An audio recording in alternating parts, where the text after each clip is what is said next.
Povo de Deus, Ezequiel, capítulo 33 e capítulo 34, ok? Aqui no capítulo 33 fala do Atalaia.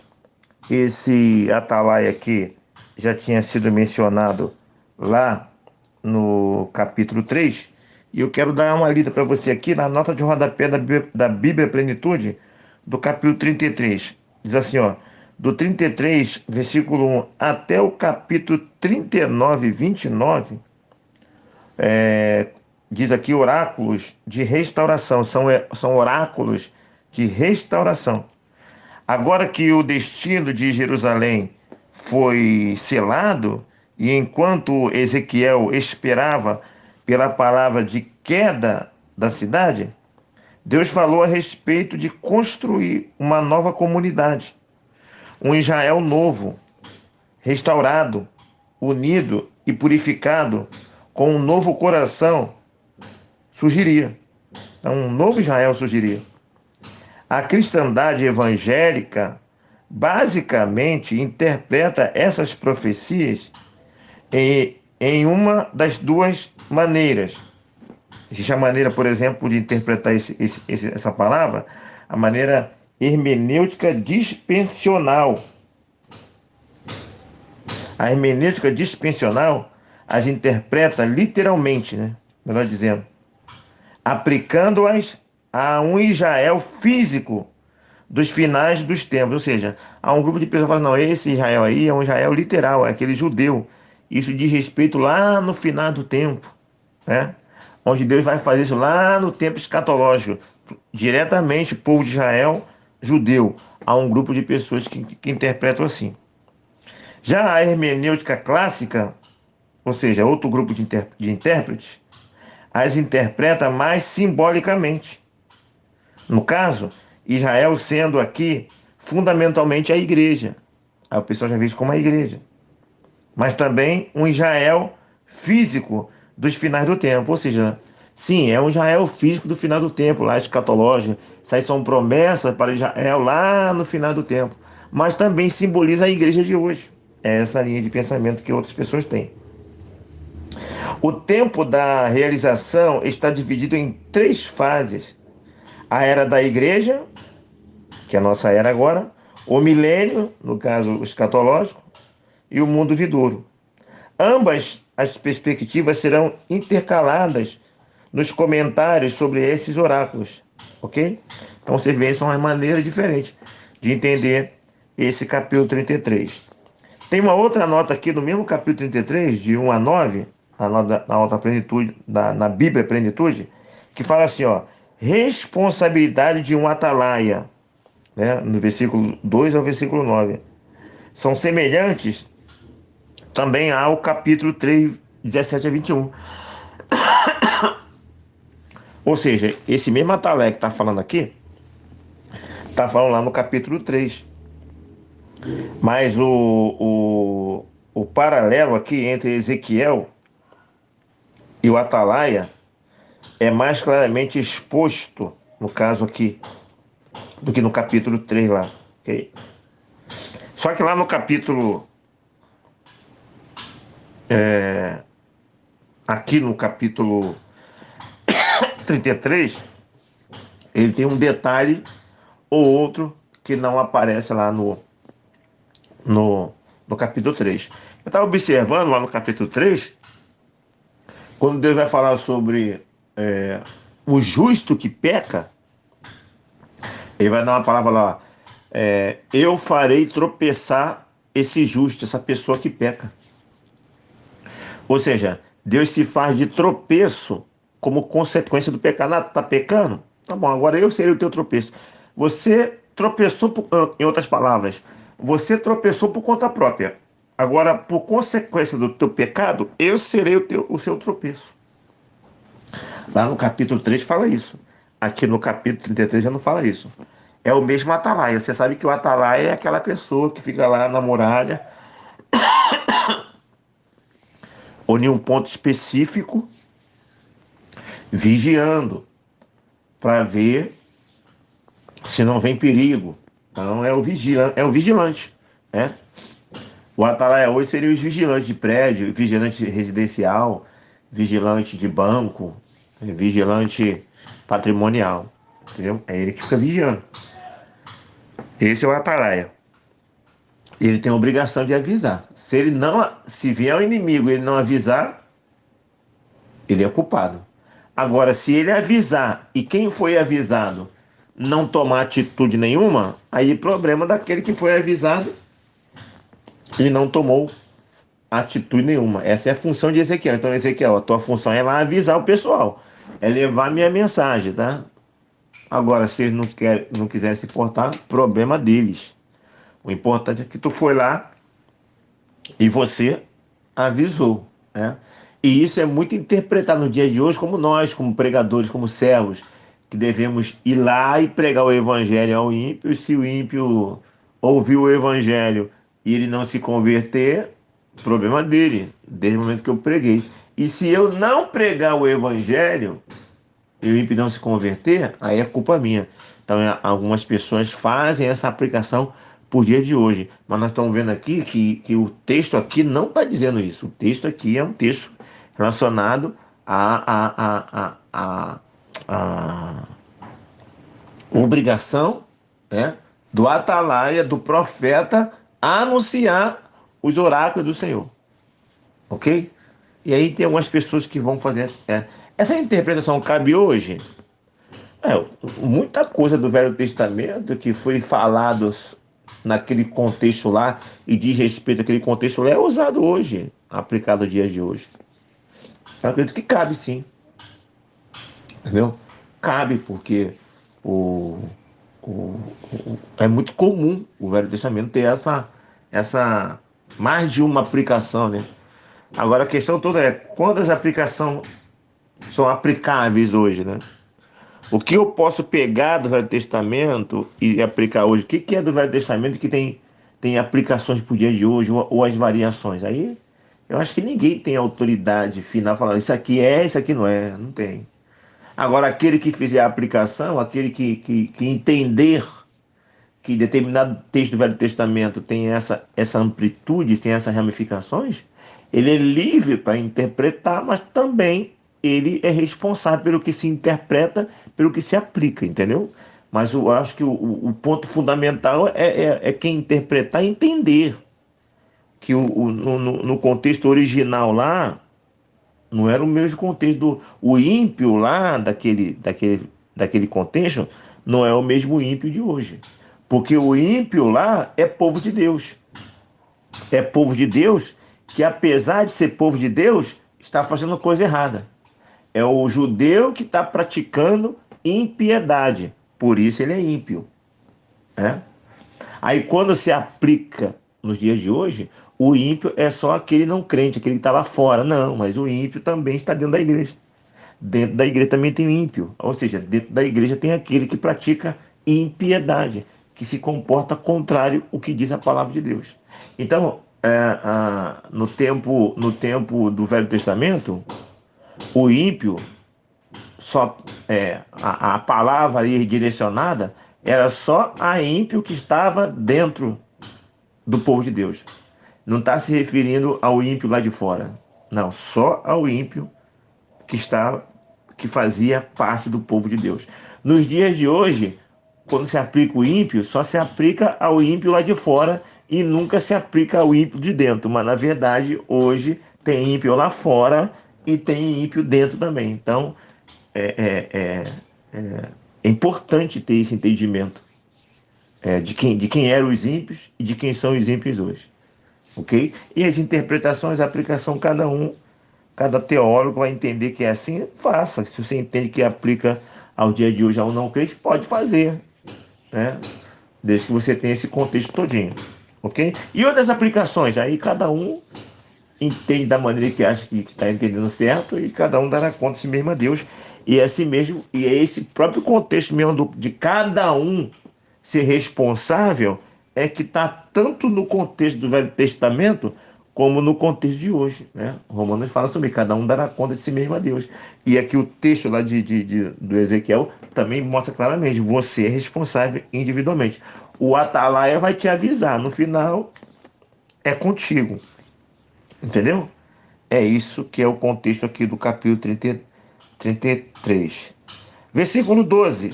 Tu, pois, filho do homem, dize aos filhos do teu povo: justiça do justo não o livrará no dia da sua transgressão. Né? Isso é muito interessante, né? As pessoas hoje, por exemplo, a pessoa está na igreja um tempão. Aí daqui a pouco ela faz um negócio de errado, mas aí ela coloca o mais. Como as coisas. Olha só, tá certo, realmente eu falo, pô, mas eu também, né? Olha o que eu fiz. É. Poxa, eu tô errado aqui, senhor, mas olha o que eu fiz. Ela muitas vezes nem declara com a boca, mas ela tem esse sentimento. Realmente eu fiz isso de errado, realmente eu estou errado aqui, mas também, poxa, eu vou para a igreja, eu trabalho na igreja, eu faço isso e aquilo, eu faço aquilo outro. Tá certo que eu errei aqui, mas também eu faço isso, aqui. Aqui o que está dizendo aqui, ó, rapaz, você não vai ser julgado pelo que tu fez, né, pelas tuas obras boas. Você vai ser julgado especificamente na tua obra ruim.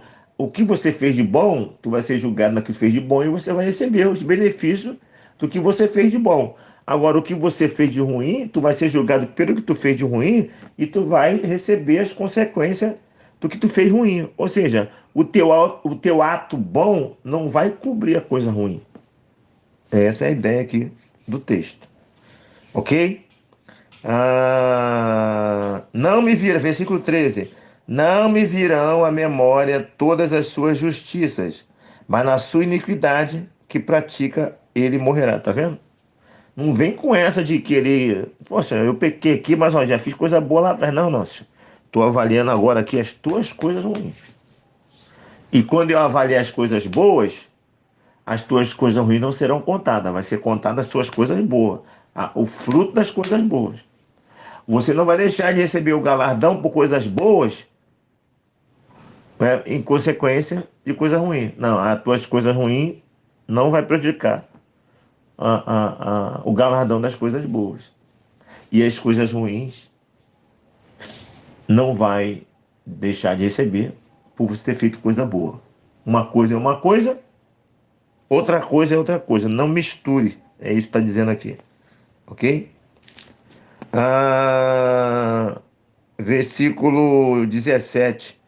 Os filhos do teu povo dizem: não é reto o caminho do Senhor. Dá até vontade de rir, né?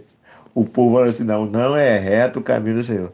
A gente ri, acha um absurdo, mas a diferença deles para nós hoje é que eles expressaram verbalmente e nós só pensamos. Tem determinada situação que a gente olha assim: ah, que isso aqui, meu Deus. Ah, não. Meu Deus, é isso mesmo? Deus fez isso. Deus mandou, fala, meu Deus. Aí a gente fica quietinho, não fala nada, mas lá no íntimo a gente discorda de Deus. É. A diferença é que eles eram abusados. Nós não somos abusados, nós somos tementes. Nós pensamos, sentimos e ficamos quietinhos, porque nós tememos. Essa é a diferença. Mas que nós também discordamos de Deus, nós discordamos. Não tem a mínima dúvida disso. E Deus sabe que nós discordamos dele. Deus sabe que nós pensamos que algumas coisas que ele faz nós achamos absurdo. Deus sabe disso. Não precisa esconder, não. Só confessar. Só pedir misericórdia. Assim, Deus, eu não compreendo isso aqui, Senhor Deus. Eu não sei por que o Senhor deixou acontecer isso aqui. Eu não sei por que o Senhor mandou fazer isso aqui. Eu estou escandalizado com o Senhor, mas o Senhor é Deus e eu quero crer que todas as coisas contribuem para o bem daqueles e eu quero crer que o Senhor é bom o tempo todo e que todas as suas obras são justas. Eu não consigo compreender algumas coisas, mas eu creio que o Senhor é Deus e eu quero descansar nisso. Isso é a nossa postura. Esse deve ser o nosso caminho. Né? Versículo 24. Deixa eu ver aqui. Versículo 20, né? Vós dizeis, não é reto o caminho do Senhor, mais uma vez, né? Repetindo aqui. Mas eu vos julgarei, cada um segundo os seus caminhos, ó casa de Israel. Né? O povo era folgado, cara. O povo era folgado. No versículo 21 diz que veio a Ezequiel um homem que tinha escapado, né? Do circo de Jerusalém. Ou seja, naquela última invasão do povo babilônio, onde Ezequiel já estava lá no exílio, alguém escapou e foi dar notícia para ele. Ah, o negócio foi brabo, caiu, né? E eu estava vendo a nota aqui do caiu a cidade, aqui no versículo 21, diz que literalmente foi mortalmente ferida. Jerusalém foi mortalmente ferida. É isso que o mensageiro trouxe. Ó, Jerusalém foi mortalmente ferida. Então o Ezequiel ficou sabendo que foi gradativamente, né? Parece que aqui foi a última invasão. Aqui foi o final. Aqui foi a desgraça total. E alguém escapou e foi falar com Ezequiel, que já estava lá no exílio. Ele foi da segunda deportação, não foi isso? Então, aí versículo 23. Então veio a minha palavra do Senhor dizendo: Filho do homem, os moradores destes lugares de deserto da terra de Israel falam dizendo: Abraão era um só, no entanto possuiu esta terra. Ora, sendo nós muitos, certamente essa terra nos foi dada em possessão. Tá vendo? O pessoal tá sofrendo a desgraça. O pessoal recebeu a profecia de Jeremias, né? O pessoal foi exortado, já está acontecendo o que eles falaram que não ia acontecer. E o povo ainda está teimando. Se você Abraão sozinho conseguiu, ainda mais a gente. Não, a terra é nossa, nós vamos resistir, nós vamos voltar, nós vamos ter o domínio. Na dor, cara. Tem pessoas que na dor, tem pessoas que com todas as provas continuam teimando. Continua irredutível. É o provérbio 19. Coração de pedra. Está petrificado.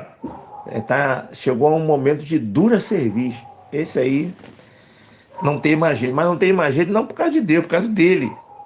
Ok? Versículo 30. Quanto a ti, ó filho do homem, os filhos do teu povo falam de ti junto aos muros e nas portas das casas. Falam um com o outro, cada um a seu irmão, dizendo: Vinde, peço-vos e ouvi qual é a palavra que procede do Senhor. Não, nós queremos ouvir a palavra do Senhor. Não, nós queremos. Fala aí, profeta. Vamos ouvir o que Deus tem para nos falar. Teve uma outra situação, né, que foi até com Jeremias, né? Jeremias, busque ao Senhor uma resposta e nós estamos dando a palavra para o Senhor. O que o Senhor nos falar, nós vamos obedecer. Vai lá, Jeremias, busca. Aí Jeremias foi lá. Aí Jeremias falou assim: ó, a palavra do Senhor é essa: rendei-vos a Babilônia. Obedeça a palavra do Senhor. Vai lá e se rende a Babilônia. Quando eles ouviram, que nada disso. Não, não, isso não é para Deus, não. Isso não é palavra do Senhor. Isso aí é o Baruque que está te influenciando, Jeremias. Eles tinham acabado de falar que era só o Senhor falar que eles obedeceriam. Da boca para fora. Só obedece aquilo que eles concordam.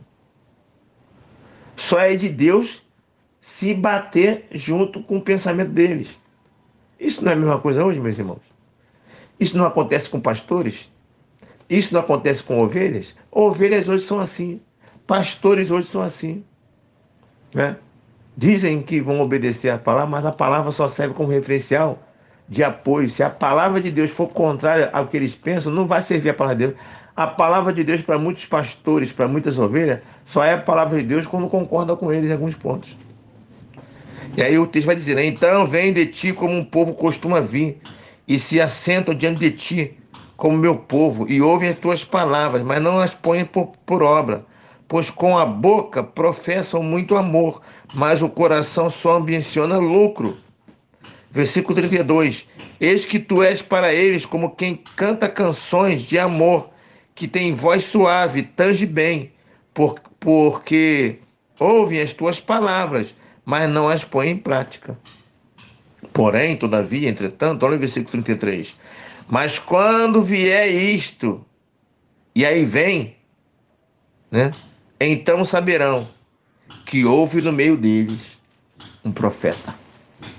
Eles vão saber que no meio deles houve um profeta. Aleluia. Que isso seja uma realidade de nós pastores. Essa é a minha oração como pastor. Ó Deus, que eles possam saber, que a igreja de Cristo possa saber que no meio deles teve um profeta.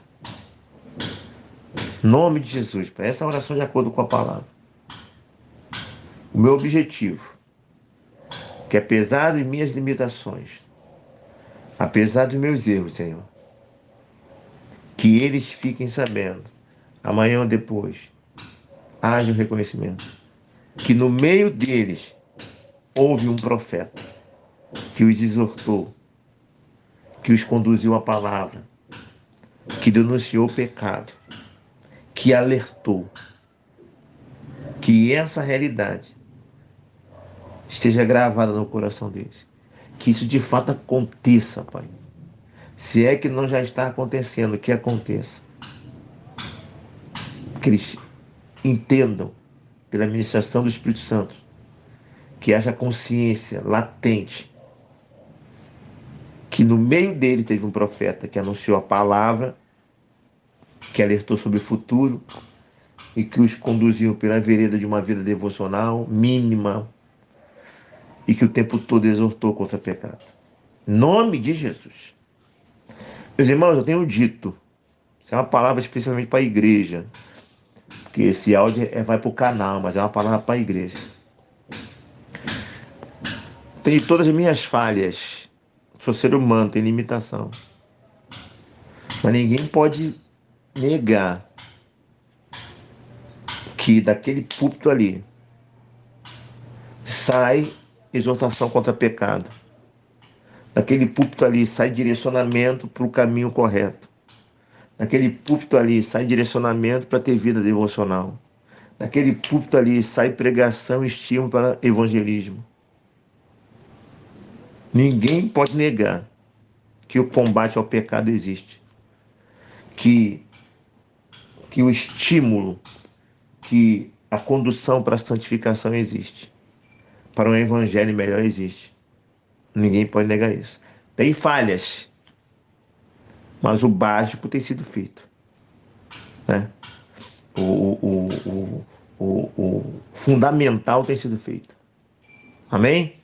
Que seja assim e que você não seja como o povo de Israel, de Judá, que ouve e elogia o que ouve, concorda com o que ouve, mas não pratica. Que não seja assim. E aí vem então o capítulo 34, que nós já temos estudado ele, fala sobre o título aqui, é Profecia contra os Pastores Infiel de Israel. E aí esse título aqui ele não retrata uma realidade, mas nós já temos aprendido que quando se fala de pastor, eles lá no povo de Israel, estão falando de liderança, governador, sacerdote, profeta e o rei. É algo mais abrangente. Né? Eles exploravam o povo em impostos, na hora de julgamento, julgavam de maneira injusta, entendeu? Não cuidava das necessidades básicas do povo, de água, de alimento, de justiça. Então era uma nojeira só, tudo corrupto, assim como os dias de hoje. Então, antes de interpretar para os dias de hoje, é preciso interpretar, entender como era lá no passado. E aí, isso se aplica ao pastor de hoje, literalmente, pastor como nós entendemos hoje, eu acredito que pode se aplicar, desde que não perca a ideia original. Porém, eu acho que na forma como era no passado, aplicando o dia de hoje é um pouco, hoje não é tão terrível quanto era no passado, porque lá era uma situação bem mais dramática, né? Lá tinha maldade. Tem hoje? Tem, a nível pastoral tem sim, mas eu quero crer que é um nível bem menor. Em relação à maldade, à corrupção do passado em relação a hoje, existem, mas não tão fortes como no passado, entendeu? E uma coisa que sempre falo com relação a pastoreio, é se você, fazendo uma aplicação de hoje específica para pastores, se você analisar o texto lá do passado, fala de ovelhas perdidas. né? Ovelhas que estão machucadas, estão feridas e que necessitam de ajuda, e o pastor deixa de fazer isso no passado lá. E quem vive a igreja hoje, pastor de hoje, e fazendo uma análise dos dias de hoje, não é comum isso. A ovelha que está ferida, ela está ferida, tá? Ela se feriu lá na pastagem dela, na vida dela particular, lá, vamos dizer assim, no pasto ela se feriu, ela se perdeu, né? Ela está necessitada e ela pede ajuda e ela não é, isso não é comum hoje não, filho. Isso não, isso acontece, mas o mais comum não é termos ovelha perdida. Nós temos ovelha que saiu conscientemente do rebanho no dia de hoje. Tá? É difícil hoje, não é muito como hoje uma ovelha estar ferida. Eu queria tanto se ajudar. E o pastor não me ajuda. Procurar o pastor, ligar para o pastor, expressar uma dor para os pastores e não ser ajudado. Isso não é muito comum, não. Né? Normalmente hoje as ovelhas que estão afastadas estão por rebeldia, estão afastadas porque não concordam na maneira que o pastor trabalha, não concorda com a igreja. Elas estão afastadas, às vezes não concordam, porque na verdade elas estão já no saco cheio de igreja, não querem mais ver com a igreja, não concordam com, sabe? Estão desanimadas com a igreja, são críticas. Normalmente é isso. Dificilmente vai encontrar uma ovelha abatida, sabe? Cheia de problema particular e que expressa para a igreja ou para a igreja uma ajuda e ela não é ajudada. Isso é raríssimo hoje. Isso não é comum hoje, não. Okay? Então, tem que fazer essa separação. Mas existem esses casos de pessoas que estão abatidas, pessoas que expressam para os seus pastores, para a sua igreja, que estão desanimadas, que elas pedem ajuda e elas não recebem essa ajuda. Existe, no dia de hoje existe. Né? No meu caso particular, no meu ministério, eu não tenho esse caso. De uma ovelha que fala, pastor, me ajuda. Pastor, estou desanimado, eu preciso do teu apoio. Uma ovelha que grita e pede socorro, nunca aconteceu isso. Né? Já aconteceu sim, daquela que bate de frente, que briga, aí acontece. Mas aquela frágil, que berra e pede socorro e não foi ajudada, duvido. Duvido mostrar um caso sequer. Duvido mostrar alguém que procurou e expressou em amor, né? Expressou fragilidade, solicitou e não foi ajudado. Duvido, me mostra um caso sequer. Você tem a rebelde que bate de frente, que procura para bater de frente, né? Que procura para ficar questionando, né? Para ficar, na verdade, em embate. Essa aí sempre existiu. Mas aquela frágilzinha, né? Doente, que necessitou de ajuda, necessitou de uma presença pastoral e não teve, que solicitou, que mostrou que estava doente e pediu socorro e não teve, essa não. Dou minha cara a tapa. Se você está me ouvindo aí, você conhece alguma dessa situação, pode falar com o pastor. Diga o pastor, tem esse caso aqui. E aquele caso, pode falar. Eu te dou a liberdade de você fazer isso. Liga para mim e fala assim, pastor, tem um caso assim, ó, tá fulano, ciclano. Mostra aí. Eu te dou a liberdade de fazer isso no privado. Ok? Mas que por aí acontecem essas coisas, não tenha a mínima dúvida. Que acontece, mas não é muito comum também não.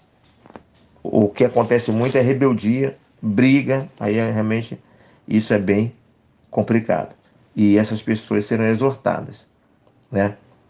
Um detalhe aqui para encerrar. As pessoas falam assim, ó, sabe aqui, ó, Ezequiel tá falando de pastor que tá vendo. Isso aconteceu comigo. Hoje eu estou afastado porque que esses pastores me procuraram. Hoje a minha filha, o meu filho, o meu marido, a minha esposa, é culpa do pastor. Tá vendo aqui? Ezequiel tá dizendo. Ah, tá dizendo? Só que você está esquecendo, já que você quer aplicar isso diretamente ao pastor, né? Você está esquecendo aqui do versículo, para encerrar, né? Cadê o versículo? Tem Jeremias aqui, eu fechei aqui sem querer. Ezequiel capítulo 33. Você está esquecendo aqui, 34 no caso, do versículo 11. Porque assim diz o Senhor Deus: eis que eu mesmo procurarei as minhas ovelhas e as buscarei.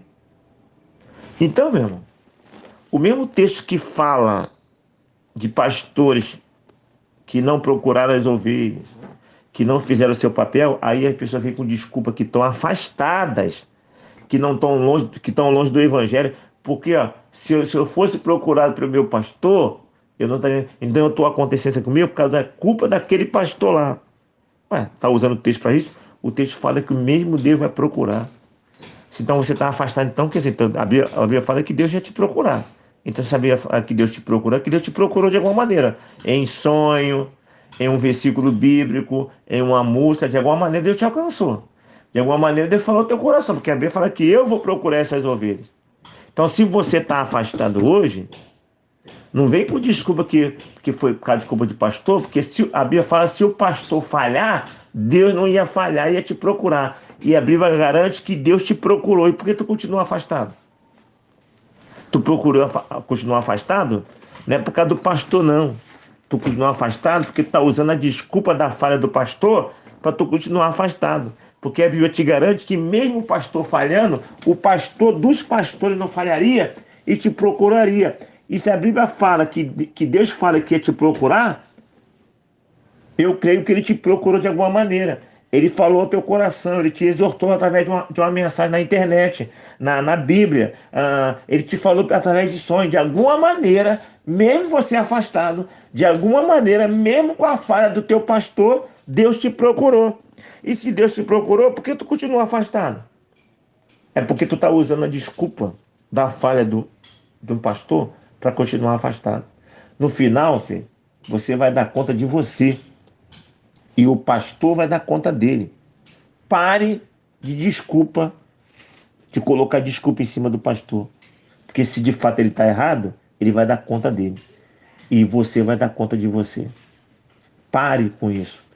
Então, igreja, a gente tem que se ligar, porque tem muita gente aí usando desculpas, botando culpa na igreja, botando culpa no pastor, botando culpa na esposa, no esposo, botando culpa em uma porção de coisa, mas no final não tem desculpa.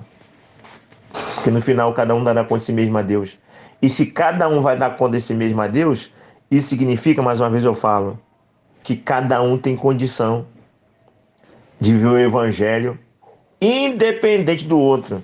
Independente da esposa, independente do pastor, independente do pai, da mãe, independente da igreja. Apesar de todos os problemas existirem, isso não serão condições, não servirão como desculpa para alguém falar que por causa disso, não. Essas coisas atrapalham? Atrapalham. Essas questões se tornam um obstáculo? Claro que sim. Um pastor que não faz seu papel, ele se torna um obstáculo para uma ovelha. Uma igreja que não faz seu papel, ela se torna um obstáculo para uma ovelha. Né? Um irmão, uma irmã que não faz o papel, ele se torna um obstáculo. Mas tudo obstáculo transponível. Tudo obstáculo que é possível vencê-los, se a pessoa quiser. Então não será desculpa. Sim, isso foi um obstáculo. Mas você em mim tinha força suficiente para transpor esse obstáculo. E você não transpôs, não venceu esse obstáculo, porque você não quis. Você usou o obstáculo como desculpa. Ok? É isso. Vamos para 35 minutos. Encerrando por aqui. E que você possa meditar, pensar e que o Espírito Santo continue ministrando essa palavra em nossos corações. Aqui, Pastor Renê, pense em todas essas coisas e que Deus nos abençoe.